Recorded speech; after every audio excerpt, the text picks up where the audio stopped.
Hello বন্ধুরা, কেমন আছো সবাই? আশা করি সবাই ভালো আছো।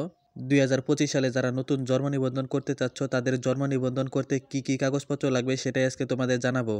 বয়স অনুযায়ী জন্ম নিবন্ধনকে 3 ভাগে ভাগ করা হয়েছে। 1 নম্বরে হলো যাদের জন্ম 0 থেকে 45 দিন পর্যন্ত, তাদের জন্ম নিবন্ধন কার্ড করতে যে সকল কাগজপত্র লাগবে সেগুলো হলো: হাসপাতালে জন্মগ্রহণ করে থাকলে হাসপাতাল কর্তৃক ছাড়পত্র, বাড়িতে জন্মগ্রহণ করে থাকলে পরিবার পরিকল্পনা অধিদপ্তরের চিকিৎসক কর্তৃক ছাড়পত্র, পিতামাতার অনলাইন করা জন্ম নিবন্ধন কার্ডের ফটোকপি, 1 কপি পাসপোর্ট সাইজের ছবি, বাড়ির ট্যাক্স রসিদের পেপার।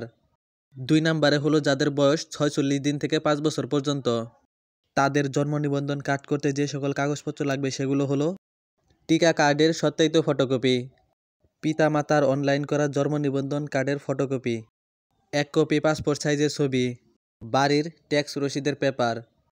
3 নম্বরে হলো যাদের বয়স 5 বছরের বেশি, তাদের জন্ম নিবন্ধন কার্ড করতে যে সকল কাগজপত্র লাগবে সেগুলো হলো: পিতামাতার অনলাইন করা জন্ম নিবন্ধন কার্ডের ফটোকপি, বাড়ির ট্যাক্স রসিদের পেপার, শিক্ষাগত যোগ্যতার সনদপত্র অর্থাৎ পিএইচসি অথবা জিএইচসি অথবা এসএসসি সার্টিফিকেটের ফটোকপি।